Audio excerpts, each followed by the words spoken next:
Allah Sübhanehu ve Teala Quran-ı Kərimin bir çox ayəsində buyurur ki, yəni bizə deyir ki, ey insanlar, şübhəsiz ki şeytan sizin düşməninizdir. Onu özünüzə düşmən bilin. Ey Adəm övladları, məgər mən sizə demədimmi ki, şeytan sizin açıq-aşkar düşməninizdir? Həqiqətən o haqq yoldan azdıran açıq-aşkar bir düşməndir. Hətta Allah Sübhanehu ve Teala buyurur ki, şeytanın addım izləri ilə getməyin. Heç düşünmürsünüzmü, niyə Allah bizə bir sözü dəfələrlə təkrar edib? Çünki burada böyük bir təhlükə var qardaşlar. İndi deyə bilərsiniz ki, şeytan bizə nə edə bilər axı Ramazanda? Çünki bütün şeyxlər deyirlər ki, Ramazanda şeytanlar zəncirə vurulurlar. Hə, doğrudur qardaşlar, vurulurlar. Amma həqiqət odur ki, şeytan əsrlər boyu ümmətin üzərində işləyib ki, bizi Allahın dininin ən xırda xeyrindən belə uzaqlaşdırsın. Deyə bilərsiniz ki, bəs şeytan zəncirə vurulubsa bunu necə edə bilər? Belə ki, mənim qardaşlarım, şeytan 11 ay işləyib üzərimizdə. İndi bu bir ay Ramazan da onun üçün bir tətildir. Vallahi məncə o bizə baxır və 11 aylıq işinin nəticəsindən də artıqlaması ilə razıdır. O 11 ay istədiyi kimi fırladıb bizi. Anti-stress spinner görmüsünüz heç? Nə qədər möhkəm fırlatsanız, bir o qədər də çox özü fırlanmağa davam edir. Sübhanallah, bax belə şeytan bizi fırladıb 11 ay. İndi də yəqin şeytan Ramazanda dostları ilə çəkilib bir kənara, bizi göstərib deyir ki, sən bir bu hüşdürün müsəlmanlara bir bax. Sübhanallah, bu nə acı bir şeydir.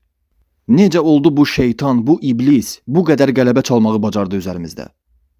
Necə oldu ki, o müsəlmanların Ramazana olan baxışını bu qədər dəyişə bildi?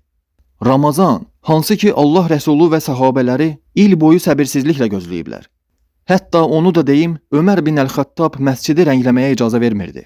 Ola bilsin birdən bu müsəlmanların ürəklərində fitnəyə səbəb ola bilər. Yəni birdən məscidin divarlarının rəngi müsəlmanları əsl qayədən, ibadətdən yayındıra bilər. Sübhanallah. Biz bugün namaz qılmağa məscidin ən gözəlini axtarırıq. Məscidlər cürbəcür, rəngbərəng LED işıqlarla bəzədilib, biz isə sevincdən göyə hoppanırıq. Sübhanallah. Ömər qorxudan məscidin divarını boyamırdı. Çünki bilirdi bunun axırı hara gedə bilər. Xahiş edirəm, Allah xatirinə biriniz mənə izah edə bilərsinizmi? Necə oldu ki, şeytan Ramazan ayını, ibadət, oruc ayını ən çox yemək yeyilən, israf edilən və yeməklərin zibilliyə atılan bir aya çevirdi? Necə oldu da yəni bu? Xahiş edirəm, Allah xatirinə izah edin mənə. Necə oldu ki, ən az yemək yeyilməsi gərəkən ay, oruc ayı, nəfsi tərbiyə ayı, gecə ziyafəti ayına çevrildi? Yemək yemək haram deyil, mənə nağıllar danışmayın. Mən də haramdır demirəm zaten. Yemək haram deyil, amma qardaşım sual verirəm sənə. Ramazan bunun üçündürmü? Nə üçündür axı Ramazan? Allah Rəsulu sallallahu aleyhi və səlləm ən yaxşı vaxtlarında belə iki yeməyi bir-birinə qatmamışdı. Hələ ən yaxşı vaxtlarında. Ayşə radiyallahu anha buyurmuşdu ki, Allah Rəsulunun 9 evinin heç birində aydan aya od yandırılmamışdı. Aydan aya, yəni bir ay od yandırılmayıb, heç nə bişirilməyib.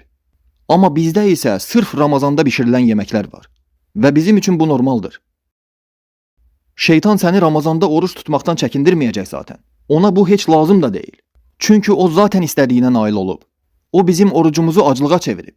Lazımdırmı ona daha səni oruç tutmaqdan çəkindirsin? İstəsən lap daha gecə də oruç tut. Ramazandan bir gün əvvəl dükana girdim çörək almağa. Gördüm polkalar bomboş. Silib süpürüb dəsməl çəkiblər. Satıcıya yaxınlaşıb soruşdum ki, nə olub da qardaş, dükkanı mı bağlayırsınız? Dedi, yox. Sübhanallah, yemək, tələbat. Səhabələr Ramazana 6 ay öncədən başlayırdılar hazırlaşmağa. Bizim müsəlman biznesmenlər də hazırlaşırlar. Maşınlarla gətirin boşaldın. Ramazanda yaxşı alver olacaq. Baxaq görək Ramazanda nə yaxşı satılır. Onu müzakirə edirlər. Demirəm ha kişi haramdır. Haram deyil. Deyirəm ki, görmürsünüzmü ki, bütün bu işlərin içində şeytan var. Sadəcə oruc açmaq bizə yetmir. Orucu nə ilə açsaq daha çox savab olar, onu düşünürlər. Bax, belə şeylərlə şeytan bizi oynadır. Bir neçə il qabaq müsəlmanlar dəvə qutabı deyən bir şeyi trend eləmişdilər. Sanki dəvə qutabı ilə oruc açanda 100% qəbul olunur. Sübhanallah. Hardasa 2000-ci illərdə müsəlmanlar dəvə qutabına növbədə dururdular. Dəvə qutabı ha kişi. Növbəti il marallara keçdilər. Keçən ildə dovşanlar dəbdə idi. Sübhanallah. Avstraliyanın vəhşi təbiəti qorxu içindədir. Görən gələn Ramazanda müsəlmanlar kimi yeyəcəklər? Haram deyil, bir daha deyirəm. Amma sizə sual verirəm. Ramazan bunun üçündürmü? Nə üçündür axı Ramazan? Bir özünüz özünüzə sual verin. Sevirik özdə belə şeyləri. Ramazan gecələri, restoranda iftarlar falan, gətir götür. Bir çalıb oynamaq çatmır. Ramazanın gecəsi gündüzündən daha fəzilətlidir. Ramazan gecəsi edilən ibadətlərin savabı normal gecələrdə edilən ibadətlərin savabından qat-qat artıqdır. Məhz elə ona görə də deyirlər ki, bu 30 günün qədrini bilin, onu boşa israf etməyin. Bəs bu gün Ramazan nəyə çevrilib fikir verirsinizmi? Gecə həyatına, ziyafət gecəsinə. Sizə sual verirəm a kişi, bunu mu istəyir bizdən Allah?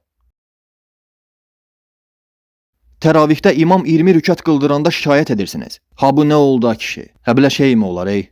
Amma oradan çıxıb gedib boş-boş yerlərdə əlinizdə kofe ilə gecə yarısına kimi durursunuz. Bu nədir axı? Bu nəyin kayfıdır yaşayırsınız? Vapşe bilirsiniz nə var? Şəllənin, yeyin için kef edin. Şeytan da kənarda özünü oxşayan dostları ilə bizə baxıb yəqin deyir, bu səfeh müsəlmanlara bir bax. Amma biz ki səfeh deyilik qardaşlar. Ona görə də gəlin şeytanı özümüzə güldürməyək.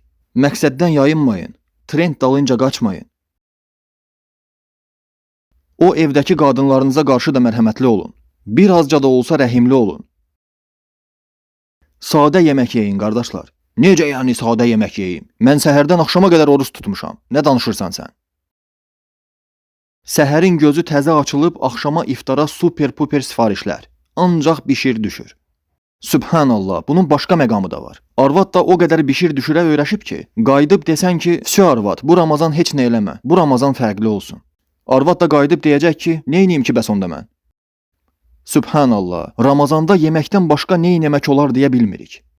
Haqqınızı halal edin. Allah sizi xeyirlə mükafatlandırsın. Ramazanı boşa israf etməyin. Rəbbim sənə bərəkət versin, əziz qardaşımız Muhammed Hoblas.